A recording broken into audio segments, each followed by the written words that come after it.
There we go. Hi, everyone. This is acyuta-bhava from Nightlight Astrology, and today I am doing a live stream to do the ninth part of a series that I've done called 10 Things That I've Learned in 10 Years and 10,000 Charts. So this is the ninth part of a 10-part series that I've been doing. I know a lot of you have been following along with it, so hopefully you enjoy this. And I thought it would be fun to do a live stream and take a look at a new topic in this series on election day here in the US, because it might provide a little bit of spiritual nutrition on a day where it might be very easy to sort of completely lose our minds. So I thought, you know what, let's go ahead and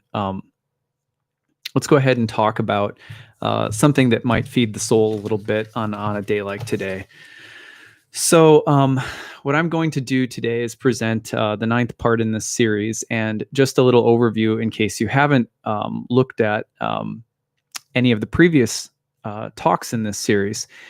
It was July of this year, 2020, that I realized that I had been practicing astrology full-time professionally for 10 years. And I thought, this would make it'd be a really interesting time to figure out how many charts I've done and to sort of reflect on some of the things that I've learned over the past 10 years. So I figured out that I've done somewhere over 10,000 charts, and of all different kinds and in all different settings. And then that's a lot. And so I sat down and I thought, okay, I'm gonna try to let some of the insights that I've gained over 10 years of doing this crystallize. And as I did that, I realized that some of them would make a really fun video series. And so I turned some of them, not all of them, but I turned some of them into this series, 10 Things That I've Learned in 10 Years and 10,000 Charts. Someone is saying that there's a typo on the title of this talk. So I guess I'll correct it later. But so yeah, I've been doing full-time astrology for 10 years, every single day of my life. And in addition to creating content, I see clients. And so these insights really come from my client practice, but also, I guess, overall from the practice of working with a lot of different people and seeing, students and seeing clients, and even just general kind of like maybe a more mainstream audience that's not even that interested in astrology and how they've engaged with astrology over the years. So my insights are formed primarily from my client practice in this series, but also from that broader experience of being in the astrological world for a long time. All right. So as those of you know, some of you probably know that in every video in this series, there's been like an insight that I've used that's kind of the catchphrase for the talk. So today's ninth part, I've titled Eliminating Selfishness is a Step-by-Step Process. One of the things that I've noticed over a long time of doing this is that one of the things that dogs people the most, and this is kind of a view from 20,000 feet, just looking over the course of thousands and thousands of clients that I've seen and so many different readings that I've done. One of the things that I've noticed is that, probably the number one thing that dogs all of us is selfishness. This is, of course, something that most spiritual traditions address. But what I've also noticed is that it's not easy to eliminate selfishness, which is often at the root of a lot of our problems. It's not easy because there are ways in which we need to attend to our own needs and validate our own uniqueness and our own interests and desires. But we also have to be careful because most of the time at the root of why we suffer is a level of self-absorption that's not healthy. And so in watching and observing people, so many people, and including myself, it's all helped me, it's given room for me to reflect on my own issues. I've noticed that selfishness is really, it's a huge problem. And in watching people deal with it, I've learned a lot also about what may be an effective strategy for dealing with selfishness and some of the ways that selfishness sneaks in and tends to take advantage of us.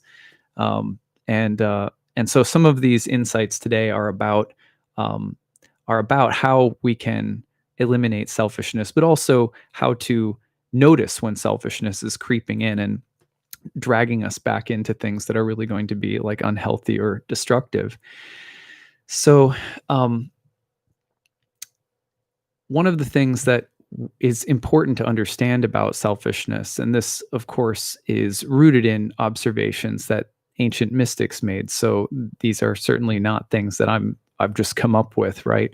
But we get self-absorbed by means of both our accomplishments and our failures.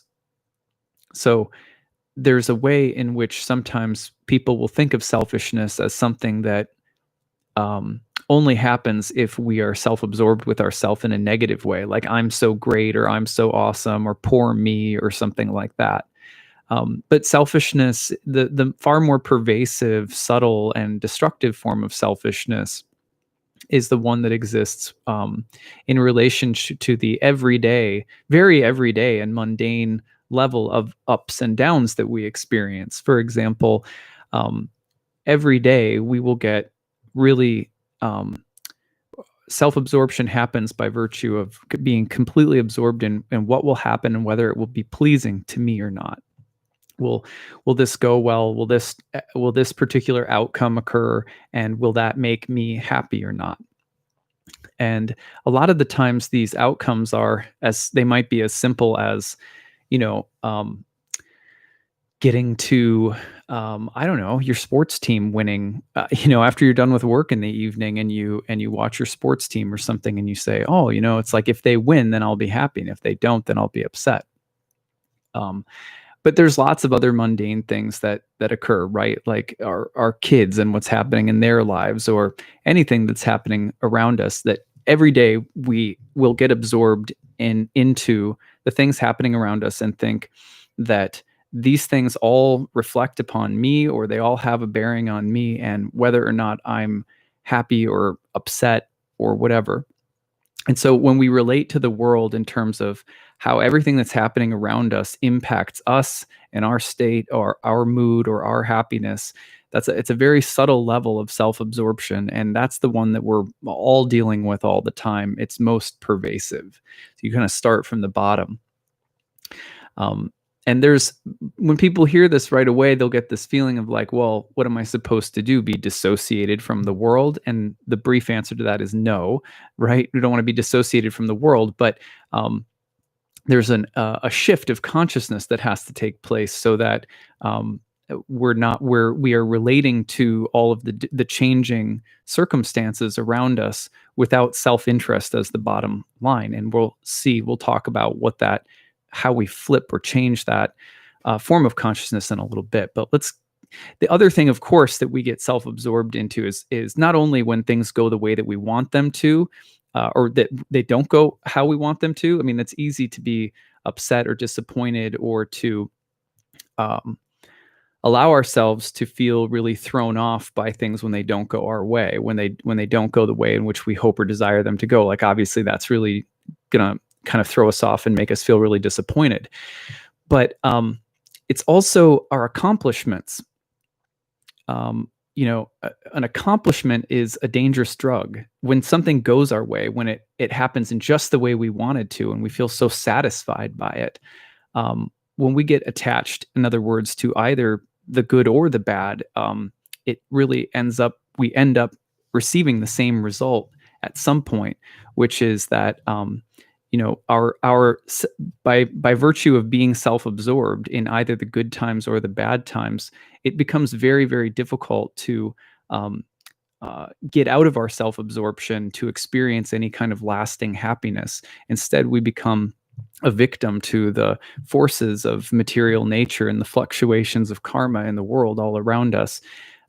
And so one of the subtlest ways in which selfishness that can really eat at the soul will come in and take hold in our lives is when we get attached to the good or satisfying things. In other words, it's very understandable, again, when someone gets upset, and there's a level of self-absorption that exists because something doesn't go the way that we want it to. But it's just as problematic when we get really attached to things going in the way that we exactly hoped or planned that they would.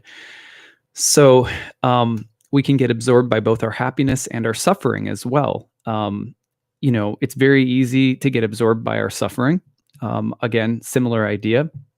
If things have been traumatic or difficult or painful in any area of our life, the suffering is something that we can hold on to and get identified with. And we say it's my suffering, right? It's somehow these experiences reflect on and determine who I am, or um, uh, they take a power over us, right? And on the other hand, the same thing happens with our happiness. We get really absorbed by um, our optimism or our positivity or anything else, and then we think, what makes me a good person is the fact that I'm happy, or that I'm positive, or that I'm funny, or whatever the case might be. So it's very easy for us to get um, self-absorbed, also by virtue of the things that we suffer or struggle with, or the things that we consider to make us really happy. Now, it's an interesting thing that happens, because these same things, these same tendencies, almost like selfish tendencies, transfer over into spiritual life as well. When we start living a spiritual life, um, initially, we often take up spiritual practices of one kind or another in order to alleviate our suffering or to improve our happiness.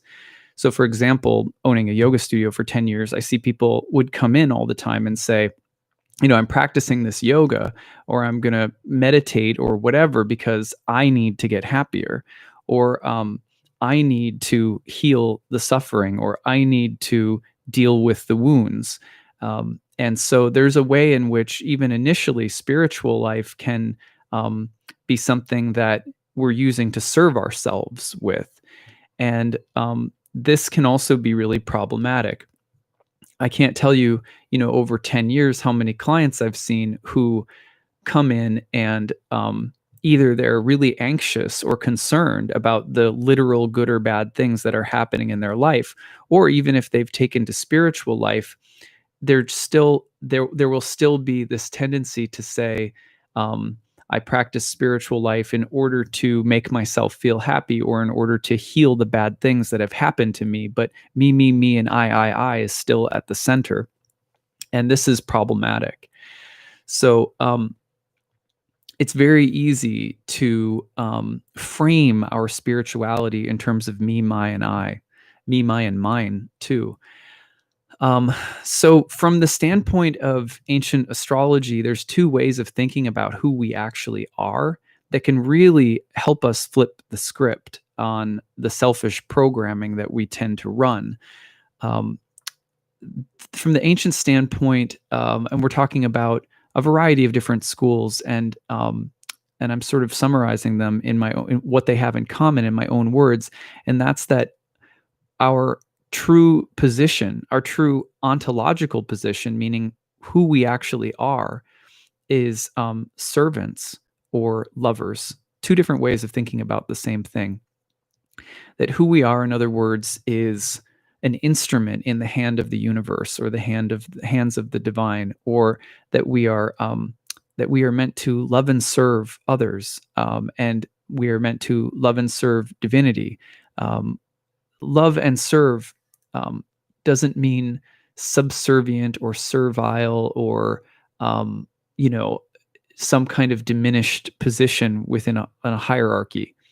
It's more like the way that you feel when you're in love with someone, and you derive more pleasure and satisfaction by demonstrations of your affection, your love, your time, your energy, your service to them. That you consider yourself someone who is interested in pleasing the lover, your beloved, and that is where we derive our sense of identity and real satisfaction or happiness from. It's not I'm at the center. It's that something other than myself is at the center.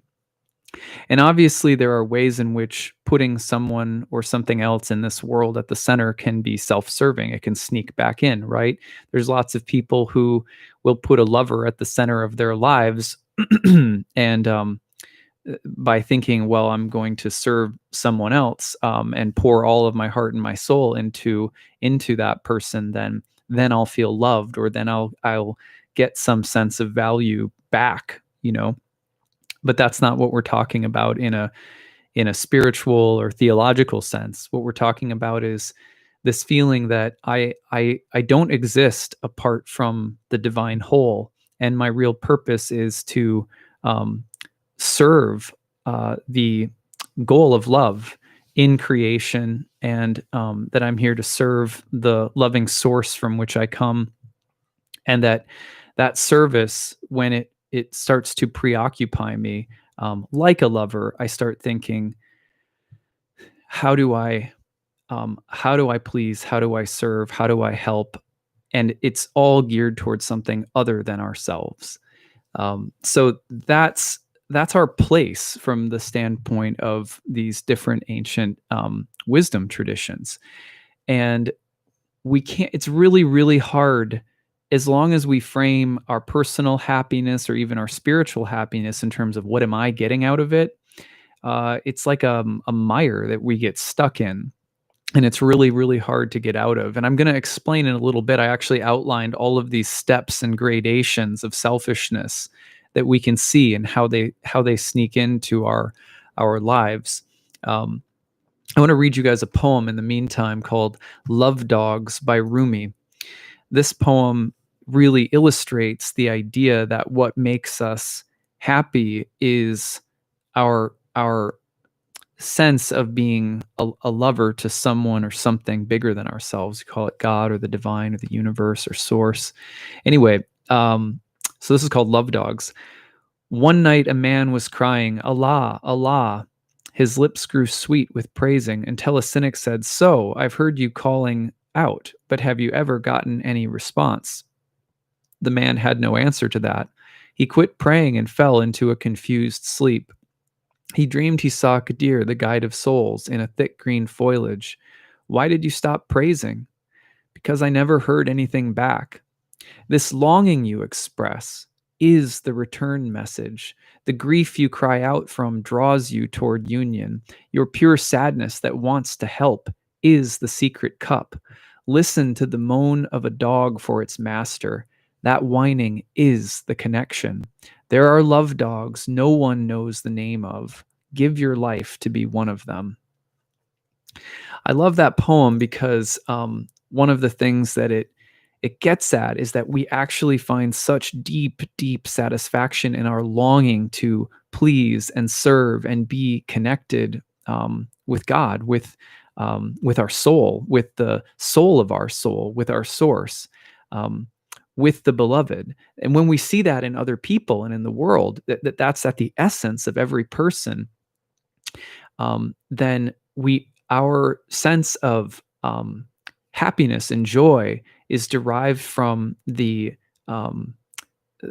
it's derived from our sense of reaching out for something other than ourselves, reaching out to help, to serve, to heal, to love, to call out to something other than ourselves.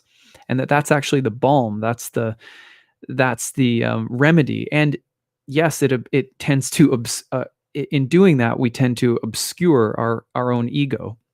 We become, like in the language of Rumi, listen to the moan of a dog for its master. That whining is the connection. There are love dogs no one knows the names of. And he says, give your life to be one of them.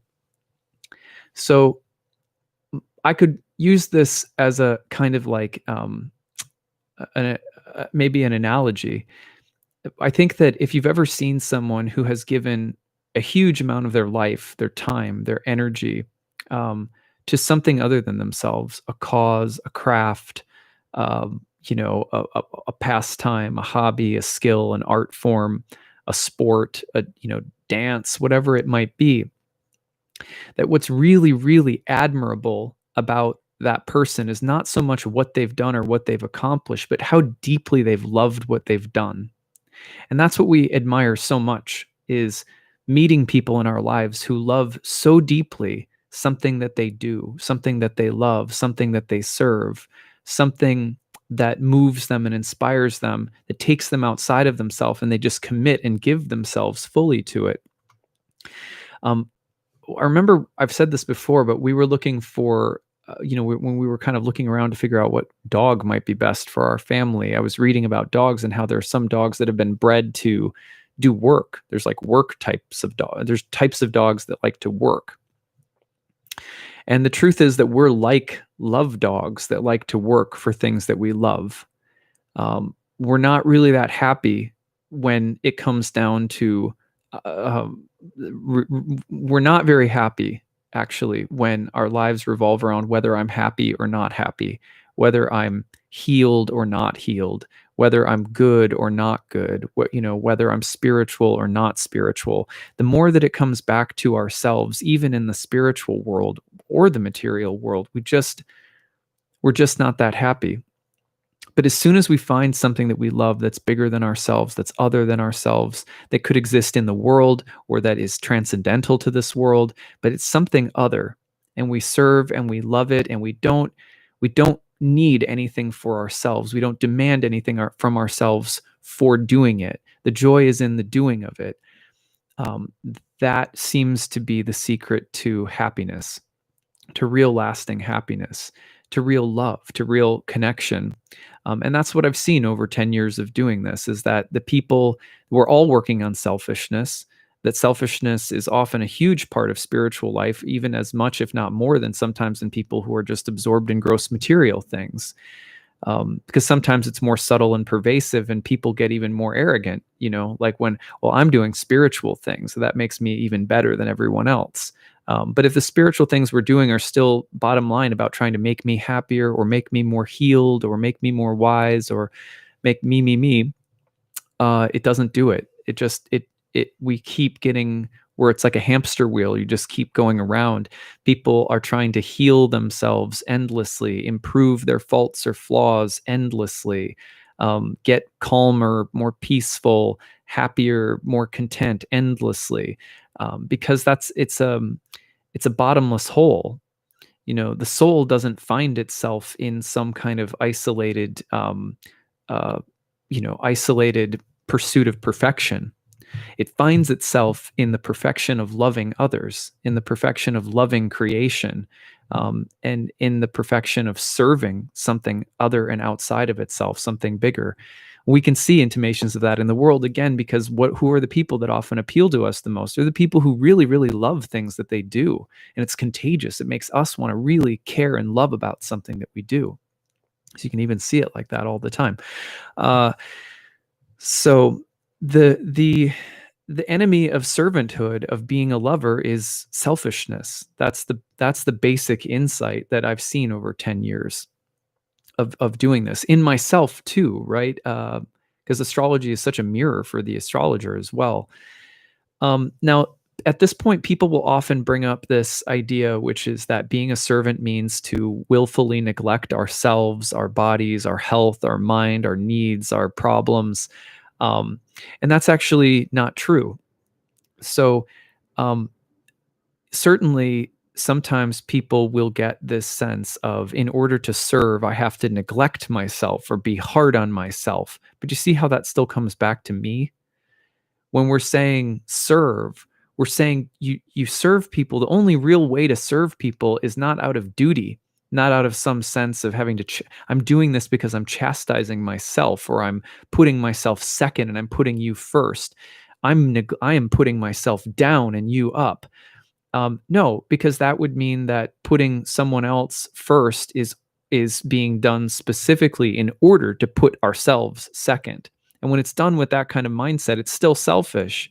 So we can't serve and love from the standpoint of doing it because we're trying to subdue our own egos, or put ourselves in our places or something like that. That would still be selfish. That would still have the underlying self-centeredness behind it. So real love and real service is not anything that neglects the self. It's not anything that neglects our own soul. Instead, it's something that the soul gets absorbed into. You can't love unless you're absorbed into the experience of love. You can't give and give joyfully and give anything that's of value unless that thing is coming through you in a way that's edifying, that actually makes you feel good as you're giving it. So when we really give, when we really love, it feels good to us, and that's why it's not something that neglects ourselves. Or now that doesn't mean that it's always easy to serve. It doesn't mean that serving doesn't sometimes involve sacrifice, but the idea here is that we're not trying to kill the ego. There's still too much ego in that, right? Um, the ego becomes a servant. It becomes a joyful participant in the loving and serving of things and people uh, outside of ourselves, of other beings. Um, in fact, there are many ways in which we also have to serve ourselves in order to serve others well. For example, our body, our mind, our words, our actions, all of the things that we do every day are also, this body and this mind are like a temple for the soul, a sanctuary for the soul. And if we don't take time to serve our body by taking care of it, serve the mind by taking care of what we put into it, serve the heart and serve the mouth by having pleasant conversations with people and loving exchanges of words with people. There's so many ways in which, in order for this body and this mind that houses the soul temporarily to really help us be the best servants, we have to serve and tend to it. So self care is not selfish when we know that the goal behind our self care is to be the best lover that we can be. For example, I can't be a good dad to my little girls if I don't get enough sleep because I get grouchy in the morning, right? Or I can't be the best dad to my girls unless I'm taking care of my mental and emotional health. But we know why we're doing it, right? I'm not doing all of this because I just need some me time and like put the kids over there and da da da. It's like, no, um, I can derive joy from being a dad every single day, even when it's hard. But I can't. It's going to be a lot harder if I don't take a little time to also care for myself, so that I can. We have to fill up our own cup, so that we have things to give, because we're not perfect beings. We don't have endless resources of love to give because we're working on it, right? We're working on the cultivation of love, so we do have to stop and like make sure we're filling up our own tank, so to speak. Um, but we have to understand why we're doing that. Why are we doing that? We're doing that because I'm a servant to my kids. I'm a servant to my clients. I'm a servant to all of the things that I love and care about. And when we have that attitude, then taking care of ourselves becomes part of the service of our life. It becomes part of the way in which we love. We're included in that. In other words, our own upkeep has to be included in that. But our real joy and happiness is derived from thinking, I'm so glad that I feel good because that gives me, I have more to give, I have more to serve with. And so we learn how to take care of ourselves in relation to the goal of service. Um, if we serve these places within ourselves well, our mind, our body, etc., then we also become happy because um, this is also the places within which the spirit dwells. If I have a clean mind, if I have a clean heart, if I have a body that feels healthy and well, then the spirit of God and the presence of my own soul comes out more. It's less covered over because we've polished it. We've polished the coverings of the material, right? And then you can see it. You can see it in people that are like that. There's a luminescence. There's something in the sound of a person's voice. There's a feeling of goodness. For example, one of my favorites with my kids is Mr. Rogers. And when you look at Mr. Rogers, there's something about him that is very gentle, right? And I'm not saying he didn't have problems, but I don't know what they were, but I'm just saying he's a human. but there's something very gentle and kind and present and sincere, right? And it's so you can just feel that in people who are, and it just shines like that. That's the presence of the soul, the spirit, and of source in a person. And usually a person doesn't get there just because that's how they are. They have to like take care of themselves, and then that indwelling spirit is there and it's feeding their interactions. And so if we also take care of ourselves as though my body, my mind is a temple that houses this holy presence, um, then typically the reciprocation that we get in return is that we feel that presence within us, and that is where our joy is. But and we don't feel it going like, oh, I'm so great. We feel it of, thank you for this presence. I feel your presence. And you is a generic way of talking about God or spirit or the soul or the beloved. Thank you for being here. I feel you, that you're here. That's what we want. That's why we take care of ourselves. It's not because, well, I just need some me time and I have to feel good about me, like that. Um, we clean up the temple of our own lives specifically because it is a house of the holy. And when that presence is there, it is its own reward to dwell in the presence of that spirit. So now I wanted to talk about some of the stages of selfishness that I've noticed. And these are things that I've noticed within myself and within my clients. And they're different. I would say that it's almost like different ways in which we move through the experience of being selfish. And again, because it's this world in a, every turn we take, the world tells us that you are at the center, you or I are at the center, and that your happiness is the most important. And this is, all the way from advertising and consumerism to the way that we conceive of the pursuit of happiness, um, in the world in general, through acquisition of things and people and all kinds of things that we pursue because we think that they'll please us. And very little do we think about, actually, I'm a love dog and I'm not happy unless I'm pulling a little bit of a load here, And what is the load? The load is to love and serve. And I get a lot of joy out of that. And there's not a lot of big name behind that. There's far more love dogs that nobody knows the names of than those that do. Now, here's the gradations that I've noticed. One is first just recognizing that one is selfish or that one has selfish tendencies. It's like anything else. When you start to figure out, I've got to serve something bigger than myself, it's usually because you recognize that I'm kind of absorbed in myself and that that's not doing much for me. So it starts there, recognizing that one is selfish.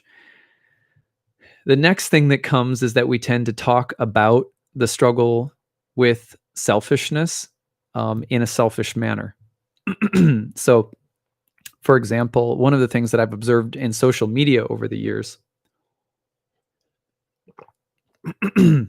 is that people will, it's a good thing, right?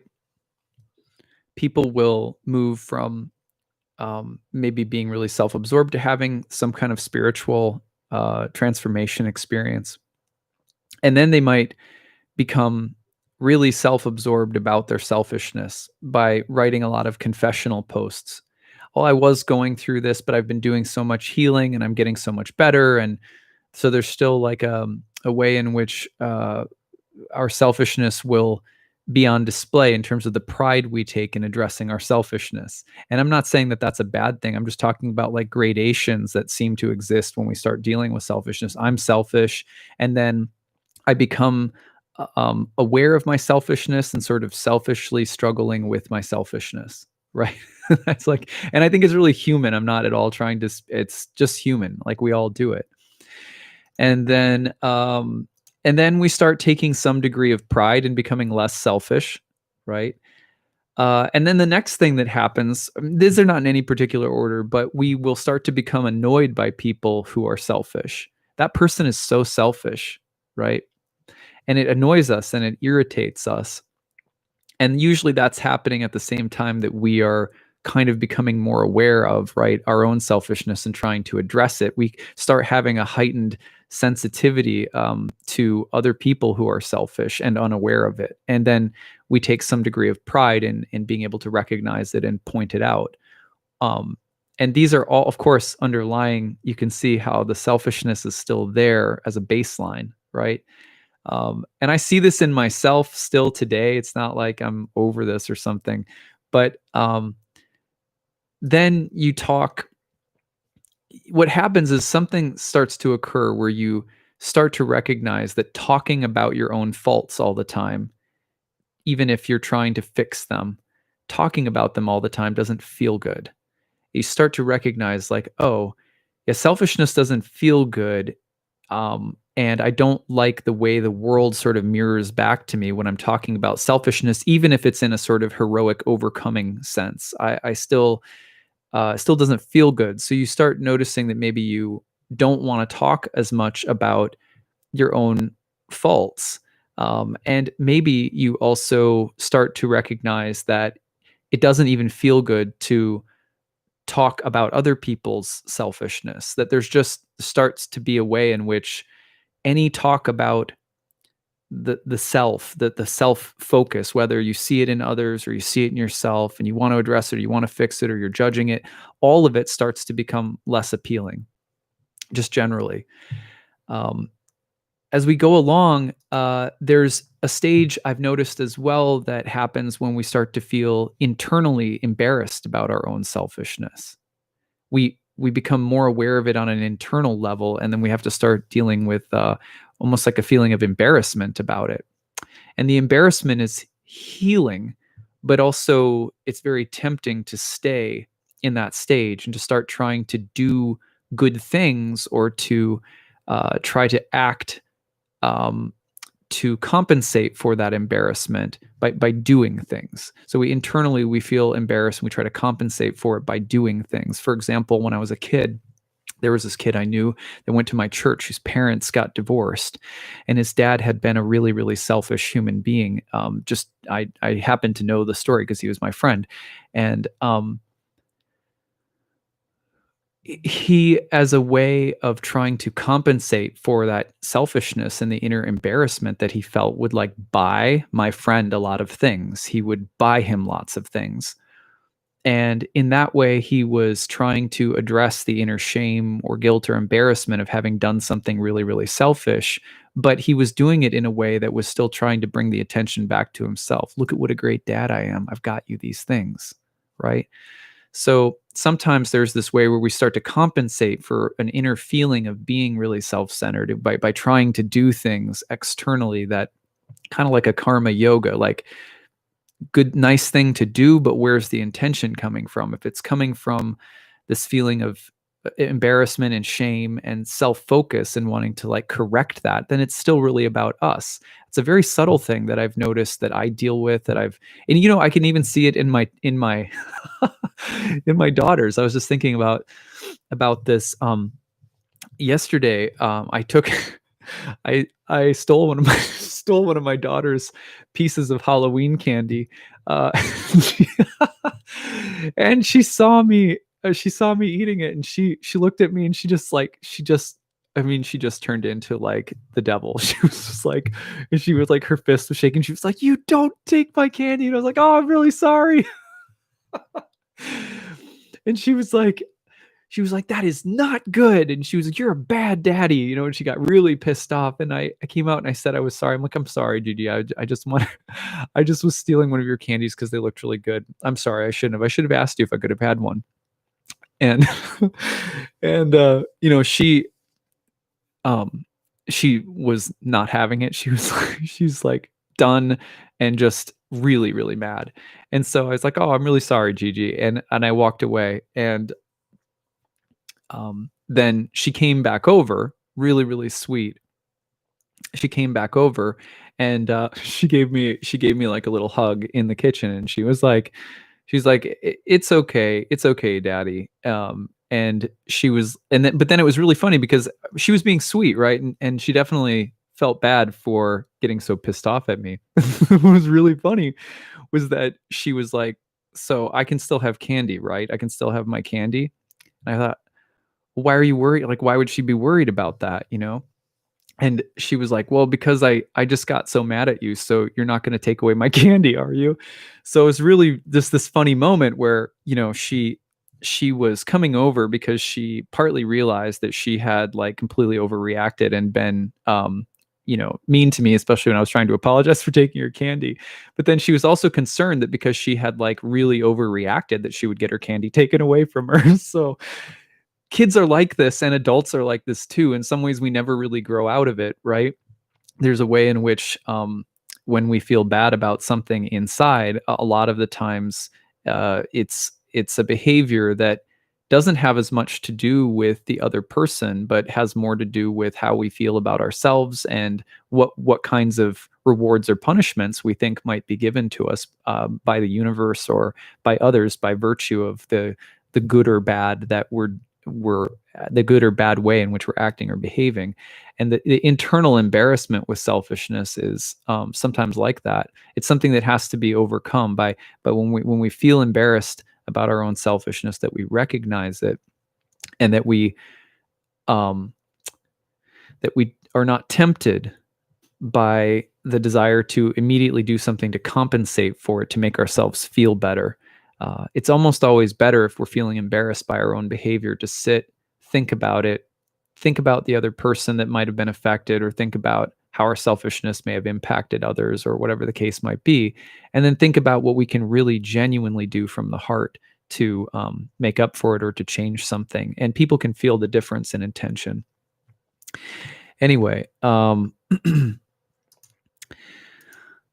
all along the way, though, what we're learning through these gradations is that selfishness doesn't feel good. And being genuinely more concerned with the well-being of others, or with something that we care about. For me, for example, it's my wife, it's my kids, it's my family, but it's also Krishna. It's also, you know, it's astrology. It's my clients. It's my students, and these are my life and soul, not me. I'm I'm like a beggar. That's how it feels to me sometimes. Like I'm really impoverished without the people that I love, and without the ability to love things that are outside of myself. I'm really, um alone and without much. you know the real wealth is in what I have that I really love: astrology. I really, really love astrology. And that feeds my soul, because I can pour myself into it and try to be a good astrologer and a good teacher, and I can try to use astrology to serve others in the world, and to bring them something that also may be worth serving. Um, so for me, that's how. And I think we're all like that. That we need something bigger than ourselves to serve and to love. And, when we really start caring about something outside of ourselves, and it becomes, um, the love and affection and presence that we pour into caring for those things becomes the source of our happiness. Um, Finding ways to serve others or something larger than oneself. And I think it has to start, by the way, with the soul and with source, because it's very easy, if the bottom line of service and of loving isn't soul and source. In other words, we're not, um, at the heart of it, if there's not the desire to serve the whole, to find our place as a servant of the all, that it's very easy to serve things in the world that can't reciprocate. Um, you know, so that's why in the teachings in whether you're looking at bhakti yoga or Christianity, or even some of the elements of selfless service that you'll find in Buddhism through the bodhisattvas and so forth, the thing that we serve is, um, ultimately beyond comprehension. It's not something, we're serving love itself, right? We're connecting with, in bhakti, we're connecting with God. that has to be at the center. And when that's at the center, then from that flows out the way in which we can serve in the world, and the things that we can serve in the world that will be connected to that. It's very hard, in other words, to say, well, I'm going to serve and it's just going to be, whatever, something that I pick, that I pour myself into, but it has no connection to the reality of the soul or to divinity. Those things will eventually run out of their appeal or their ability to reciprocate. Just in the same way that if you haven't found the wellspring of divinity in your own heart, and you think, well, I'm just going to pour myself into pleasing a lover, that if both you and someone you're dating, for example, don't have that as the center priority of the relationship, it's really hard to feel that you can, the the ability to serve a person runs out. The ability to serve the soul can't run out because the soul is endless. So that's the idea. We can't serve the soul in others, or we can't serve the soul and spirit in others in the world, unless at the root of our practice is service of spirit and soul. And this is why you find that so many, all of our great luminaries are people who they serve other people in the world. Like think about Thich Nhat Hanh or the Dalai Lama. These are people who serve, who do a lot of philanthropy in the world. They are great benefics in the world. But at the center of their lives is the daily practice of connecting with source. It may not be called that in each tradition, but Thich Nhat Hanh's daily walking, or the Dalai Lama's practices of Buddhism, those core practices where we go within, they have to be the cornerstone in order for that selflessness to become a reality and find its way into loving and serving others. That's why a spiritual practice, you've heard me say it a million times, but that's why it really has to be the cornerstone of our lives if we want to start learning how to transcend the traps of our own selfishness. Finding ways to serve others or something larger than ourselves becomes a constant endeavor, and has to be coupled with a spiritual practice, someplace where we can go to actually draw on the right resources to be able to serve the right things. So we also get to a level where there's some feeling of like even having a spiritual practice, and even there's even subtler levels of pride that can creep in, all along the way.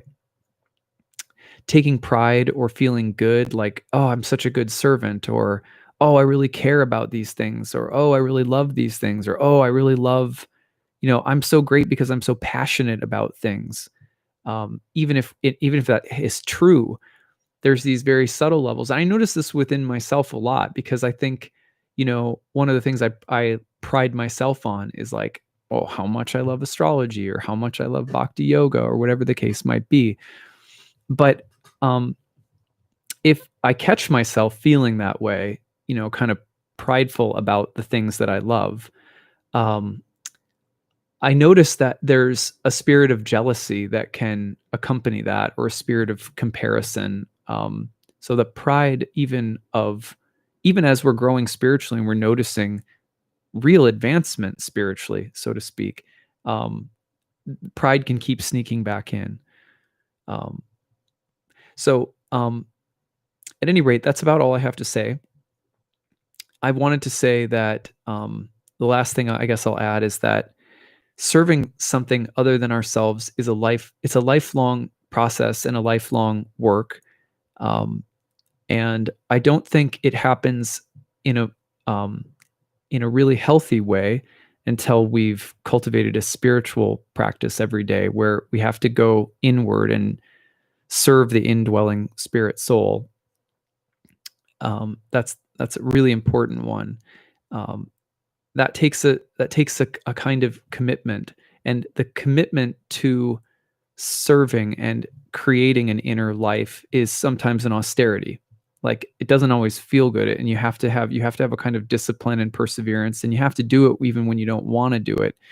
But that's also because the the selfish part of ourselves is very strong and constantly wants to take the reins. And so part of spiritual practice and part of learning how to serve, as much as I've experienced so far, also involves having to say, I have to learn how to control my mind, and I have to learn how to subdue the part of me that always just wants to rebel and go do my own thing. And some of that is a sacrifice, and there's work and there's discipline involved with that, which is another thing we can go ahead and take pride in, right? But so it doesn't always feel great to learn how to be a servant, and there's a way in which the ego has to learn how to submit or be more submissive, and that power struggle can bring up a lot for people. And it's not so talking about a subject like this, you'll usually get at least a handful of reactions that are like, no one's telling me what to do, or just kind of reactions like that. And you'll get that even if you're like open to what we're talking about today. You'll still find that reaction, and it'll come up in yourself as you're going along. I don't want to meditate today, or I don't want to pray today, or I don't want to journal, or take time to take care of my body or connect with God in whatever way that I do. I don't want to do that today because I can do what I want. I don't have to always do that. It's right. And so it's like water over time, devoting ourselves to a spiritual practice and to serving something larger than ourselves. We have to keep coming back over and over and over again to it. And it's like water washing away the jagged edges of a rock. At first, it feels like a power struggle. And eventually we're not struggling with the ego. The ego has a role to play, and its role is to be a joyful servant. So that process, though, for many people brings up,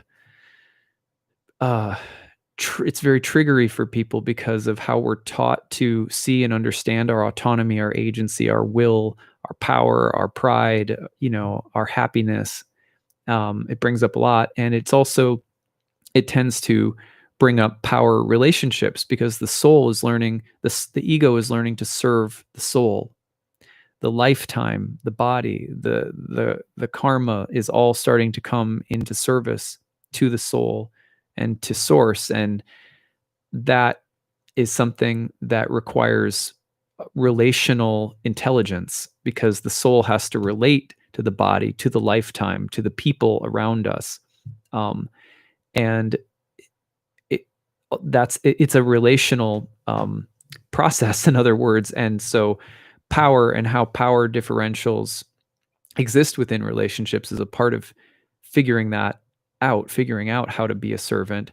But it's almost never that people will often think that being a servant has something to do with being a pushover or being weak or degrading oneself or something like that. And that's not the kind of service that we're talking about. And usually those are the gripes of the ego not wanting to learn how to serve. And the truth is that you're not just like born ready and able to be a servant. That's the point of spiritual life. So it takes cultivation and practice, and a great deal of patience and compassion and mercy and forgiveness as we go along are needed if the ego is not going to perceive this as you submit, stop being selfish because you're worthless, right? But think about that. If that's our binary, if it's like I'm either the master of everything or I'm worthless, that's the voice of selfishness speaking. I'm either everything or I'm nothing. The servant's position is I get my value and my worth based on what I'm able to give and serve, and the way I'm able to use my energy, my time, my resources to enhance love in the world and love in my own heart and love in others. That's how I derive my satisfaction, based on my ability to serve those goals. And they come of their own accord. They come naturally by virtue of being loving and giving love. Anyway, this one was harder for me to put together because it's a vast topic, but I wanted to at least take one video out of this series to talk about just how much I see people struggling with selfishness, and how much I've noticed over 10 years in so many charts that the people who are the happiest are the people who have found ways of gently helping their ego to become servant of the soul, and their lifetimes gradually come into more and more service and love for things outside of themselves. And these people in particular usually have a more or less regular spiritual practice. And these are people who take care of themselves. They're not flagellating themselves, or however that's said. So I think that's something that I've noticed over a lot of years of doing this. All right, that's what I've got for today. I hope that you guys enjoyed this talk. Hopefully, again, it's been like almost like a good antidote to the amount of stress that's in the air today with it being election day here in the US. I'll give you one simple example of how I'm handling the election tonight. Most of us have someone that, we want to see win, or that we want to see lose, or whatever the case might be. And although I can't deny that part of my experience, I'm not going to try to pretend that I don't have those feelings. My practice and my prayer practice today, which I start my mornings with, one of the things that I prayed was that the result tonight isn't about me. That whatever happens doesn't come back to me somehow, and that I be, for example, that if it doesn't go the way that I want it to, that I don't get grumpy and act like a shitty dad, or you know what I mean? So just that prayer of help me to accept the results of today, understanding that it's not really about me, and then help me to serve in whatever way is best, given whatever the results are. And those are prayers that I've learned through the Bhakti tradition, and those are the kinds of prayers that I would recommend that people consider going into a night where there's a lot on the line for everyone. Everyone's, maybe feeling really, it's like the Super Bowl of politics or something. So everyone has this really intense, everything is going to be made or everything is going to be broken based on what happened. And there's a way in which there's real consequences that come from what happens. But just try to consider that state of acceptance and being like, my role is to serve and to love, regardless of what happens, and just see how that feels. Maybe that'll be helpful for you. All right, so that's what I've got. I hope you guys are having a great day. I should share with you all, because a lot of you are kind of like my community at this point. I share a lot of time with you guys. So my mom, both my mom and her partner were diagnosed with COVID-19. And my mom's partner is in the hospital on oxygen right now. And my mom's sick with COVID at home, though she's not doing as bad as he was, because he needed to be hospitalized. So, but last night, he was admitted into the hospital, and, my mom's really scared. And so I'm not feeling completely myself today, to be honest with you. I'm feeling a little sad. And I just wanted to share that with everybody, because I could use your prayers, and so could my mom and her partner. If you have any time, throw one up for them. My mom's name is Mary, and her partner's name is Jeff. So I'm hoping that Jeff recovers. And just dealing with a little bit of a heavy heart today. So I appreciate you all for being patient with me, because usually I think I have a little bit more energy and zip behind my talks. But hopefully this got some good things across in any way. And hopefully, the incredibly dramatic astrology of this month leaves us all having learned a lot and grown a lot as a result. So, all right. you guys have a good day, and we will see you again tomorrow. I've got some more cool content on the way. Oh, and don't forget that my new class, Ancient Astrology for the Modern Mystic, starts on November 14th. There's still room if you want to sign up. Check it out on my website, and feel free to email me if you have any questions about the course. The early bird rate is in effect all the way up until the first day of class. So you only have, like, I guess, like 11 days left to use the early bird rate. There's payment plan. There's need-based tuition if you are struggling with COVID. Okay, that's what I've got. Take it easy, everyone. Bye.